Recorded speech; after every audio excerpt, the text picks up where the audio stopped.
Good morning. Hello there. Good morning. And good evening where I am.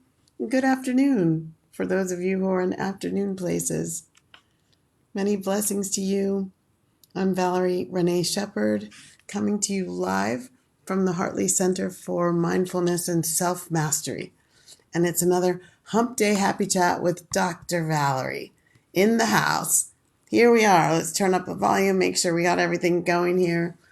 We're really excited at the Hartley Center when we can do this exchange with you. We'd love for it to be more of an exchange. So we'd love for you to type in your questions, your comments. Let us know that you're out there. The Hartley Center is where we teach what self-mastery is. So mastering you in your life so that you can exquisitely manage whatever your life brings your way. Whatever your life brings your way. People tell me they're really good at managing these kinds of things, and then these kinds of things, not so much. And that's the same way that I was. I was really exceptional at the things that I liked having happen in my life. And when my life turned a little bit different, things happened that I hadn't expected or I didn't want. I wasn't so good at handling those. They usually knocked me for a loop. I had a lot of stress, a lot of anxiety. I was really driven to work, and so I've many times overloaded my plate and felt overwhelmed. Stress, anxiety, and overwhelm were constant in my life. Mastering you in your life so you can exquisitely manage whatever your life sends your way. So stress, anxiety, and overwhelm are typically related to not handling very well the things that our lives bring our way. And so self-mastery is a way that you get your life into a rhythm, an order. It feels more like a playground and a dance that you're doing as opposed to the struggling and the striving. And even those who are like, I'm not struggling and striving and I'm pretty happy. I say hallelujah, amen to that. And what more is possible? Even in a really happy, really grooving life, there may be some little adjustments that can take you to the next level. And why not? Why not go to the next level? Why put a cap on your own happiness? Why decide that you're happy enough? I'm here to tell you, you may be missing out on a lot of the juju that you didn't even know was possible because you wouldn't open yourself up to receiving it. So thank you for joining me, whether you're watching the replay, #replay, or you're watching live, you're joining live. Thank you for being here. We're about anchoring life in spiritual law and creating more peace, love, and joy on the planet. Yay. And today, I'm very blessed. I have had my best friend, one of my longest standing friends since college, and my bestie. Like, this is my tried and true, arm around the neck, like in an emergency, in a downtime, in any situation whatsoever, and certainly in the up times, I want this woman with me. And she's visiting me right now, and I'm thrilled. A nice long visit, and it got me thinking, like, best friendship is a miraculous thing. This old adage, best friend is someone who knows all about you and likes you anyway or loves you anyway. So they know your deepest, darkest yuckity yuck, yuckity muck, muckety yuck, and they still like you anyway. They're still there for you. They're still there for themselves to get what they get from being with you. It's almost a miracle sometimes, when you can be with your besties. My mom had a circle of friends, and they called themselves the Golden Girls. Shouting out to my mom, Loretta Shepherd Hurst, who is now coming up on her 91st birthday. Thank you that she is so healthy and happy and delicious. And she's just so generous and sweet and kind and loving and all those things of an exceptional mom. So that Mother's Day is in the rearview mirror, but her birthday is coming up. And she had a group of friends, and they called themselves affectionately the Golden Girls. And they loved doing things together. And I loved when I would tag along and listen to them chat and hang out and do the things that best friends do, best girlfriends especially. And when I wasn't with them, and she would give me the report on how it went and what they did and blah, blah, blah. And at this point in her life, she's the only one left. They've all transitioned out of the physical body, off the planet. And it's sometimes hard for her. As much as the people who are in her life now are wonderful friends, kind and generous, and they spend time together, it's not the same as people you've known for 20, 30, 40, 50, 60, 70, in her case, 70 years. It's not the same. And it doesn't mean that it's couldn't be as good. It's different.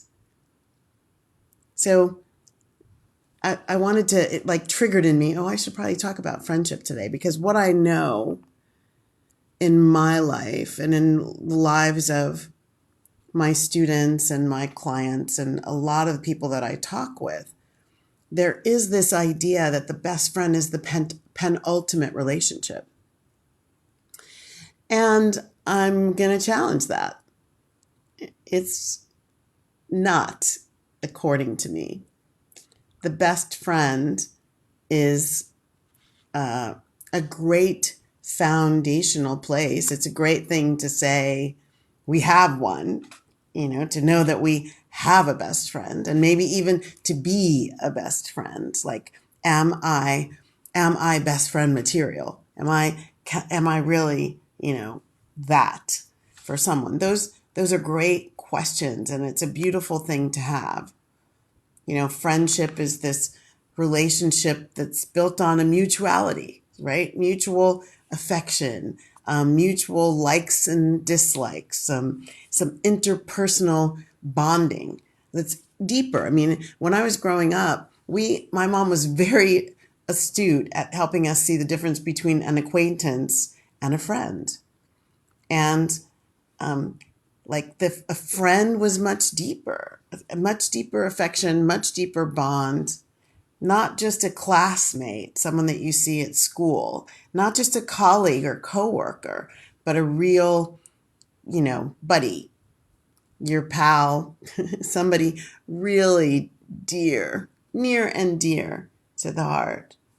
Someone you know, someone who knows you, someone you trust, someone who trusts you, someone you kind of spend time with on a regular basis, and it really doesn't even matter what you're doing. It's like, it doesn't matter.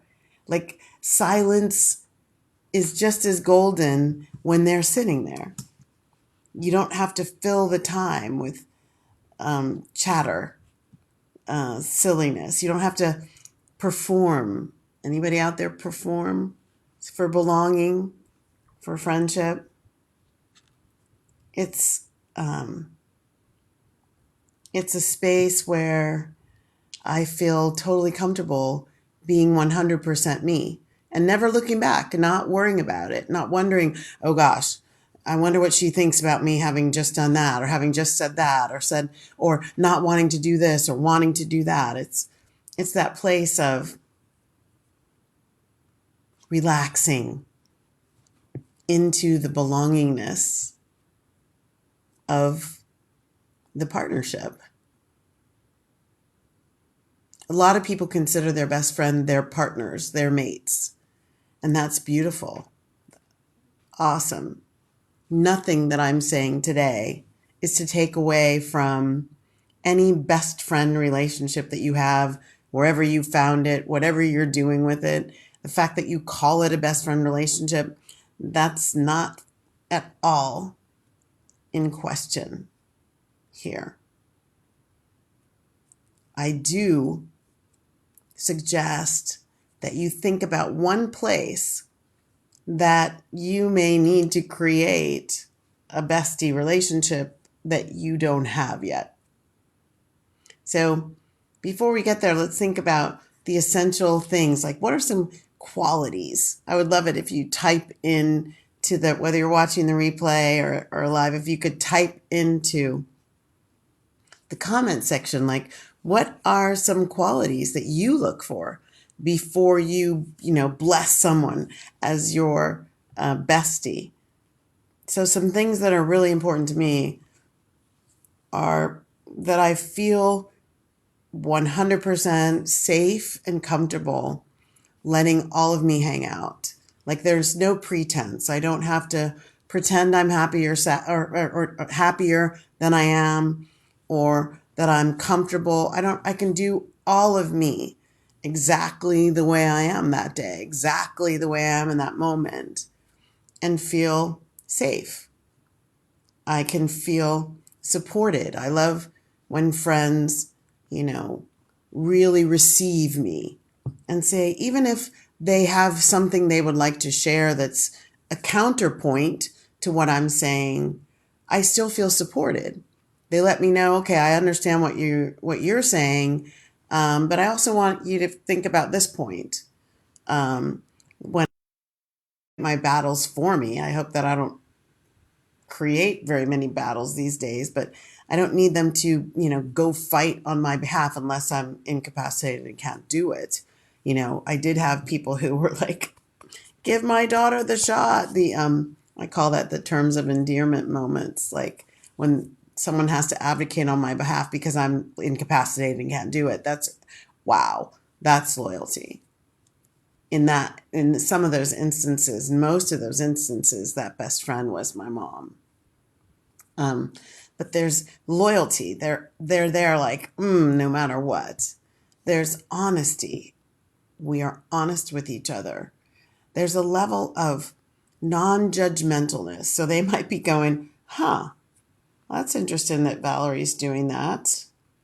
I wonder what that's about. Let me see what I can, add to this situation that might make it a little better. I wonder what's going on with her today. There's a level of compassion that is just beautiful. Not sympathy, not empathy, compassion, which is a much higher vibration. That's the kind of energy that I want in my life. They understand what my purpose on the planet is and why I'm so committed to it, and how I bring myself into it. So what are yours? Have you taken a minute to think about, what am I getting in my bestie relationships, and maybe what's missing? Maybe what's missing. So I would say this. I've talked to a lot of people who tell me things that are going on in their relationships with their besties that maybe are indicative of a little smoothing over and a little conversation that needs to happen. Like, if someone's your bestie, or when someone is your bestie, it's important that honesty be pure, pure, conscious speech, purity of heart. Those are the kinds of things that you want between you and a bestie. I encourage you, if there's something in the way of letting it all hang out, you reevaluate. Why do I feel that way? And what I would say is, using compassionate communication, maybe start a conversation where you can ask, I've been feeling this way, and I'm not sure where it's coming from.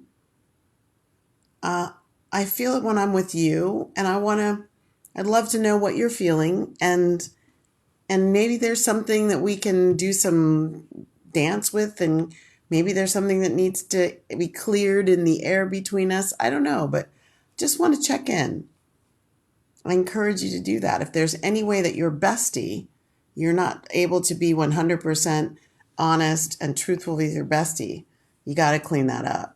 So whether you call your bestie your bosom buddy, or your confidant or your soulmate or whatever you call them, the relationship should be pure and true and fill you up in a way that other relationships just don't do. And there's something more. There's something way more important than your best friend. And that is, are you your own best friend? What kind of friend are you to yourself? What kind of relationship are you creating in the present moment? Like it's forever and forever and forever. Are you creating? Are you cultivating with yourself? I didn't even understand that concept before I started doing this dance with human potential and self-mastery. And the more I've gone deeper into self-mastery and expanded the understanding of how critical it is for myself and myself to be related deeply, the more I've wanted to talk about it. I say in my book, the only, and I'm pretty direct with it, the only relationship you need to be really concerned about is the relationship you keep with yourself. And the reason for that is because, as I said at the beginning, we are about anchoring your life in universal law. Well, universal law, a number of different universal laws have to do with Hermetic principle of as within, so without. So if you're mean to yourself, if you're not loving to yourself, if you don't have a relationship with yourself on the inside, you're creating a world on the outside that reflects that, that shows you that. So in my life, when I was feeling abandoned by others, when I was feeling that I couldn't really trust other people, when I was feeling that I was like a better friend to them than they were to me, I write about that in my book as well. I was really hard on people as a part of, judging what kind of a friend they were. And the relationships were showing me that I had no friendship with myself. I was very hard on myself, very judgmental. I had a really high bar that I expected myself to jump over. And I really was not very nice when I didn't live up to my own expectations or failed. Like, what does it mean to be a friend to yourself? Being honest, but with compassion. Like knowing if you know you could have done something better, can you talk to yourself about that in a way that reflects love? Love. Like, are you willing to listen to your own thoughts, or do you tell yourself to shut up? Sit down and shut up. Are you a people pleaser? You're all about those people over there or that person over there, but when it comes time to doing something that serves and supports you, not so much. Do you listen to your body when it talks to you with its sensations? I used to, no pain, no gain was my mantra. And I worked myself hard, pushed my body, and it's reflecting that now in a couple of very specific ways.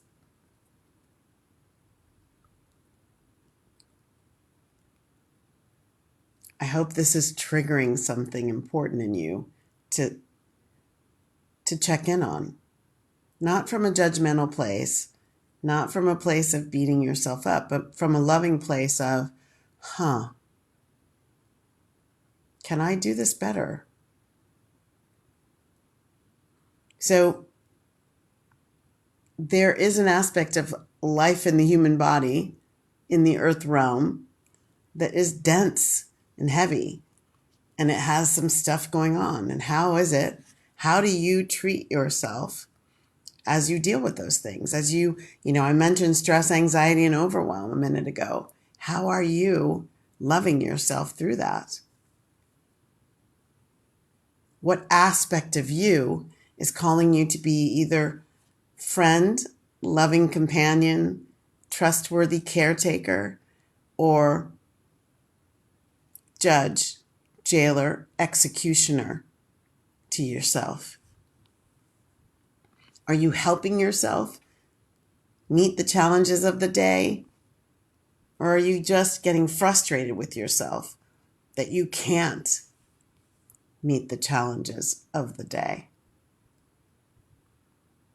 So the 3 pillars of self-mastery, as I teach it and facilitate it and support you to do it, are self-awareness.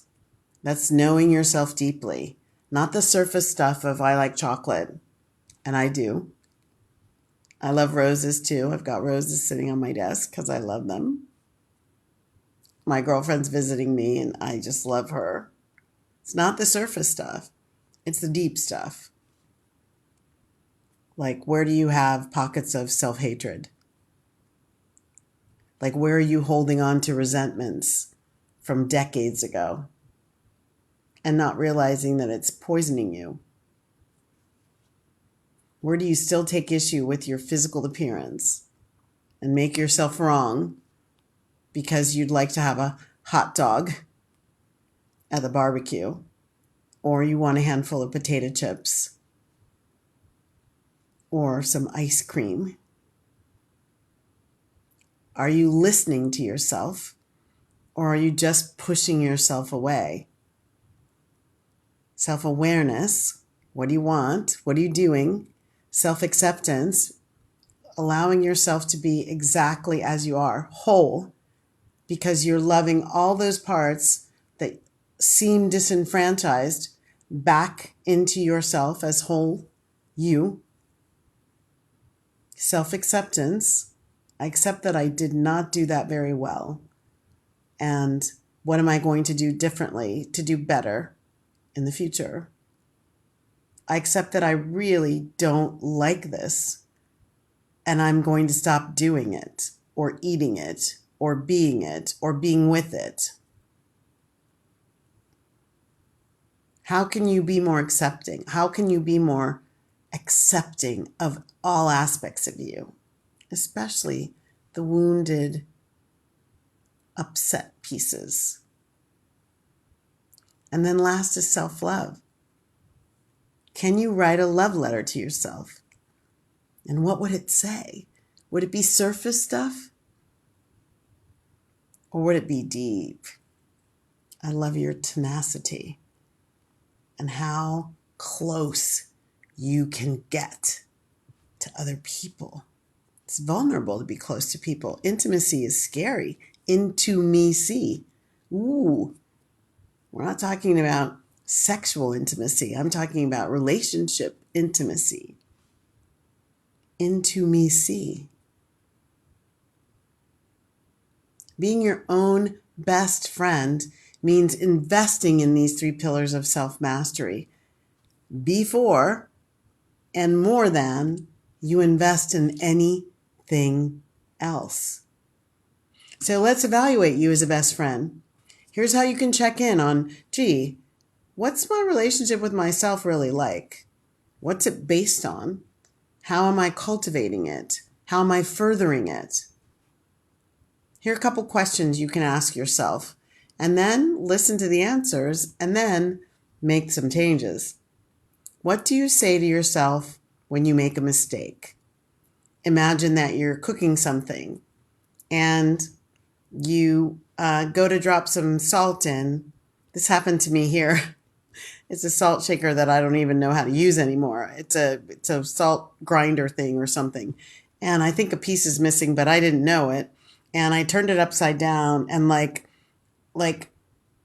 practically felt to me like a cup of salt, but it was a tablespoon. But I was just trying to sprinkle a little bit of salt on my food, and it just went on the whole thing. So I ruined my dinner, and I still don't know how to use the salt shaker. What do you say to yourself when those kinds of things happen? Do you call yourself names? You know, with this hand still doing a little tremor from the stroke, and my handwriting sometimes is such that I can't see it. Maybe the first few words look good, but after that, it's hard to read. And I don't really write well with my left hand either. So when I'm taking notes, sometimes after that, I can't read them. How do you talk to yourself when that happens? When you're looking at notes that you can't read and you wrote them? What do you say to yourself?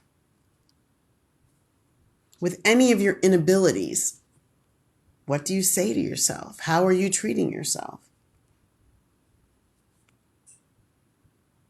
How do you treat yourself when you're not feeling well? That's a vulnerable position. You don't feel good. Do you tell yourself, oh my God, I can't believe I feel this way. Why is this happening?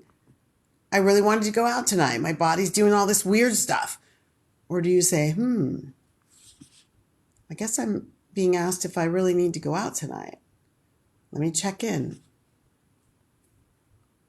How do you handle it when other people mistreat you? When do you ignore your own truest desires and deepest needs?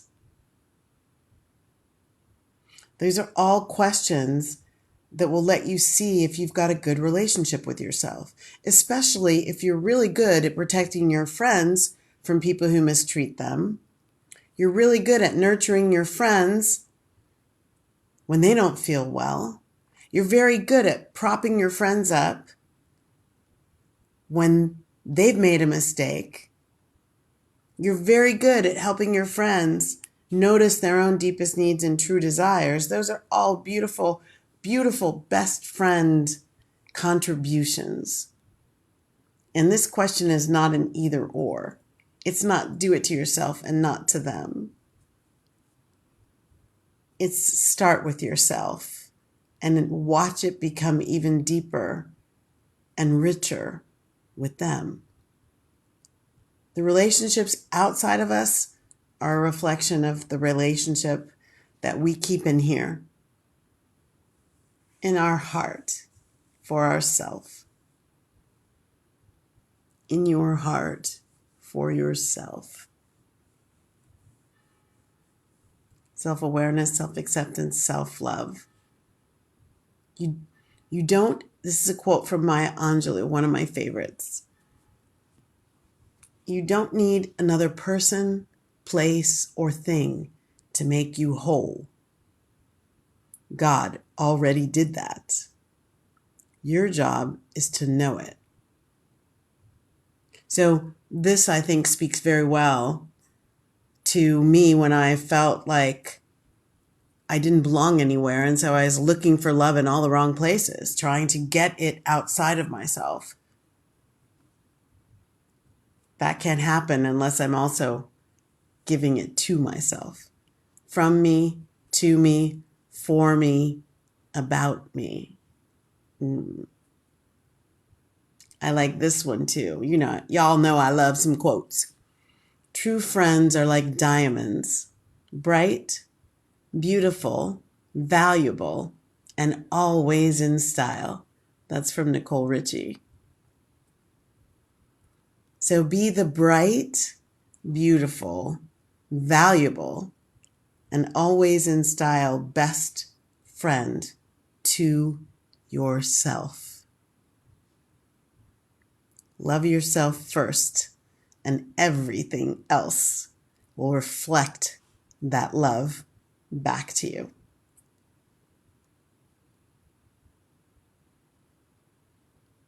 That's it for today's Hump Day Happy Chat. Thank you for being with me. And if you could say, there's somebody out there who needs this message, who isn't in my community, isn't going to hear it organically. And you could do both of us the loving kindness to share. Just hit share and let other people in your sphere of influence get the benefit of the Hump Day Happy Chat message. Thank you so much. Remember, stay well and be happy. And we close the Hump Day Happy Chat with the Karanaya Metta Sutta, the prayer of loving kindness from the Buddha. May all beings be peaceful. May all beings be safe. May all beings be happy. May all beings awaken to the light of their true nature. And may all beings be free. Emotional freedom, y'all, that's where it's at. Many blessings. Bye now.